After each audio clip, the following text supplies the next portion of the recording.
Doctor पुष्पराग, हमने नरेंद्र सिंह तोमर का जिक्र किया था, शुरुआत में आपके पास आवाज नहीं आ रही थी।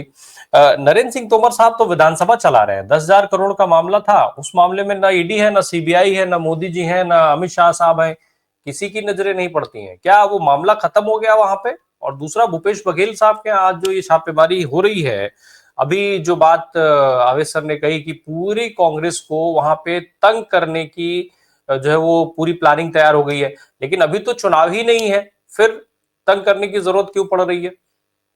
डॉक्टर पुष्पराग। भारतीय लोकतंत्र की अजीब विडंबना है, और मुझे लगता है हमारे यहाँ पर लोकतंत्र की जो शुरुआत हुई उसी उसी में कुछ जड़ें उसकी टटोलनी पड़ेंगी कि आखिर दिक्कत क्या है। क्योंकि मतलब 10,000 करोड़ रुपए का जो मामला नरेंद्र सिंह तोमर जी के सुपुत्र का सामने आया, ये तो तीसरा वीडियो था। उसके पहले 2-3-4 वीडियो और आ चुके थे, और आखिरी वीडियो जो हमारे पास उपलब्ध है वो 10,000 करोड़ रुपए का।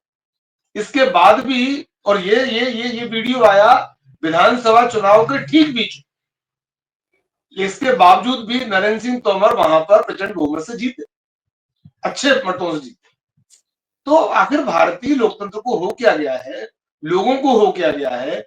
हम कांग्रेस के किसी प्रत्याशी के बारे में ये कह देते हैं कि उसके फला स्टेटमेंट की वजह से वो हार गया, राहुल गांधी के फला स्टेटमेंट की वजह से, फला स्टेटमेंट की वजह से वो हार गए, कांग्रेस हार गई।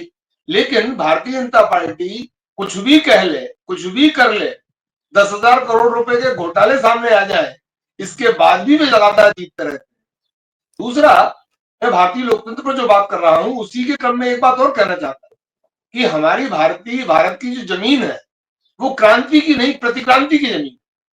बीच बीच में एक ऐसा शगुफा आता है, एक ऐसा चंक आता है जब हमें लगता है कि अब कुछ होने वाला है।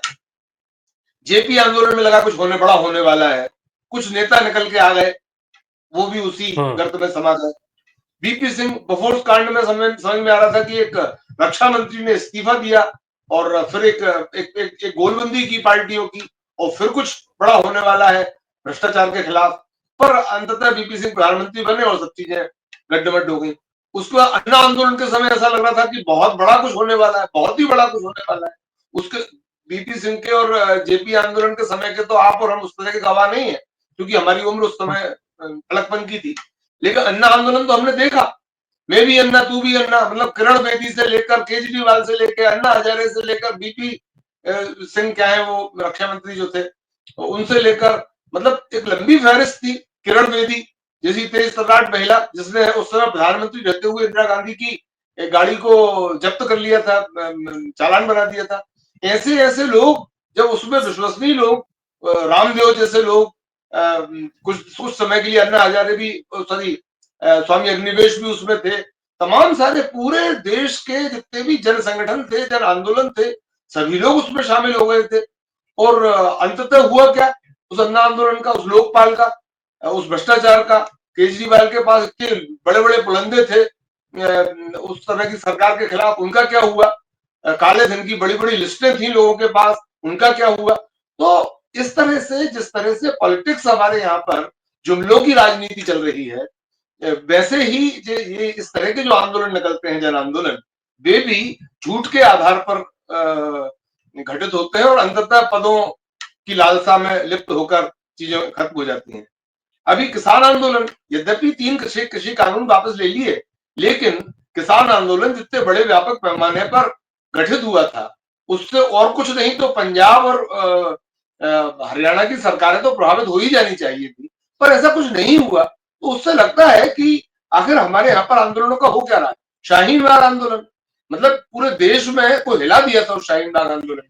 तो आंदोलनों की एक लंबी फहरिस्त हमारे यहाँ पर है, इसके बाद भी कोई बहुत बड़ा वो आंदोलन, कोई बड़ी क्रांति में, बड़े बदलाव में घटित नहीं होता है। ये दुर्भाग्यपूर्ण। आज अभी हमारी चर्चा में हमारे साथी ने कहा, मेरे पूर्व वक्ता ने, कि जनता को कुछ करना चाहिए, जनता को आगे आना चाहिए। कौन जनता? मतलब वही जनता जो 500-500 रुपए साड़ियां और महिलाओं को 1,200 रुपए के लालचों में वो कर देते हैं। मतलब चुनावी भ्रष्टाचार का किस तरह से कानूनी जामा पहनाकर इस्तेमाल किया जा रहा है, चुनाव के ठीक पहले महिलाओं को 1200-2500 रुपए देने की घोषणा होती है, एक दो किस्तें दे भी दी जाती हैं और अंततः वे चुनाव जीत जाते हैं। तो ये तमाम सारी चीजें इन 10 सालों में 12 सालों में जो हुई है, उसने नीति, नैतिकता, ईमानदारी, इन सब पर से विश्वास उठाया है। आजादी के आंदोलन से लेकर अभी तक तमाम सारे आंदोलन उस तरह से क्रांति में घटित नहीं हो पाए, यहां तक कि आजादी का आंदोलन भी, मैं आजादी के आंदोलनकारियों को सैल्यूट करता हूं, इसके बाद भी बड़े विनम्रता से निवेदन करना चाहता हूं कि वो हमें जो आजादी मिली वो असल में वैश्विक परिस्थितियां इस तरह की थी कि तमाम सारे देशों को आजादी मिली थी। द्वितीय विश्व युद्ध के बाद की परिस्थितियों से जो पूरा विश्व का सिनेरियो था, उसमें बहुत सारे देशों को आजादी मिली थी। उसी क्रम में चूंकि ब्रिटिश कमजोर हो गए थे, उनसे देश संभल नहीं रहे थे, इसलिए वे अपने आप को बचाने के लिए आजाद करते जा रहे थे। तो इस तरह से पूरे पिछले 300-400 सालों का इतिहास देखें, बल्कि 5000 साल का इतिहास भी देखें, तो हमारे यहाँ पर कोई बहुत बड़ी क्रांति नहीं हुई। उसके पीछे कारण यही है कि जनता में लोकतंत्र के प्रति उस तरह की अगाध प्रेम नहीं है, उस तरह की आस्था नहीं है। लोगों को लगता है कि करोड़ों रुपए घूसखोरी कर लेते हैं, घूस खा जाते हैं नेता लोग, टकार जाते हैं और हम 500 रुपए भी ना लें, हम 1000 रुपए भी ना लें, हम 2500 रुपए भी ना लें। तो इस तरह से जिस तरह से अब सरकारें कहने लगी कि हम 80 करोड़ लोगों को अनाज खिला रहे हैं, मतलब उनका आत्मसम्मान, स्वाभिमान गया कहाँ? अभी मध्य प्रदेश के में एक मंत्री ने कह दिया, वो प्रहलाद पटेल किसने, कि जनता भीख ना मांगे सरकारों से। मतलब ये हो क्या रहा है? लोक कल्याणकारी राज्य की क्या अवधारणा थी? हम जो तमाम सारा पढ़ा लिखा तबका जो आज तक पढ़े हैं, मतलब 10 साल में तो नहीं पढ़े आप और हम जैसे लोग, तो हमने संविधान भी पढ़ा है, हमने नागरिक शास्त्र पढ़ा है, हमने पूरा इतिहास पढ़ा है। आज हम औरंगजेब को लेकर हमारी जो अभी तक की पढ़ाई लिखाई है, सबको खत्म कर देते हैं व्हाट्सएप की एक यूनिवर्सिटी के एक मैसेज से। तो भारतीय लोकतंत्र, भारतीय भूमि किस तरह से आंदोलनों के प्रति तात्कालिक क्षणिक एक आवेग में रहती है और उसका लॉन्ग टर्म इफेक्ट एक क्रांति में नहीं बनता है, ये सोचने का विषय है। जहां तक अभी भूपेश बघेल का सवाल है, तो भूपेश बघेल ही नहीं, तमाम सारे विपक्ष के नेताओं पर जिस तरह की कार्रवाइयां ये सरकार केंद्र सरकार कर रही है, उसके पहले केजरीवाल ने पार्टी को परेशान किया, उसके बंगाल में परेशान हुए लोग महाराष्ट्र में परेशान हुए और जो ही वे भारतीय जनता पार्टी ज्वाइन कर लेते हैं, वे तमाम सारे लोग पाक साफ हो जाते हैं। भारतीय जनता पार्टी के पास लोगों के पास 10-10 हजार करोड़ रुपए की डीलिंग दिख जाती है, ईडी सीबीआई चुप रहती है, वे चुनाव भी जीत जाते हैं, विधानसभा के अध्यक्ष बन जाते हैं।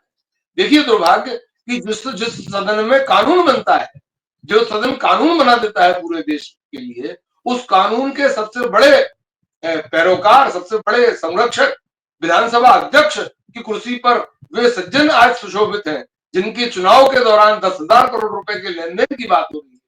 दुर्भाग्यपूर्ण है इस देश के लोकतंत्र का और इस जनता का तो कहना है। जी